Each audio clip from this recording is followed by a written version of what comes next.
Tignan mo natin kung ano lasa. Alam mo naman, Jilid, masarap yan.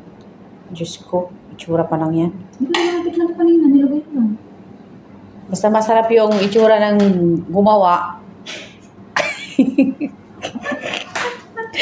Masarap din yung itsura ng niluto. Tingnan mo ba? Yan, itabi niya daw para sa kanyang tatay mamaya. Tama na yun, hindi naman yun mauubos. Wala naman guys. Ito, natira, ay sa amin na. Nice. At meron tayong vegetable salad. May chili. Kompleto po yan. Kakainin namin yan ni Geldina. No? Ayan. At with, hindi makalimutan yung coffee. Yan, 2 basong kape. Ang tinimplahan namin 2. Ayan guys. Tara, kain pa tayo. Maraming salamat sa lagi niyo pong sinusubaybayan ang aking videos for today's. Love you guys!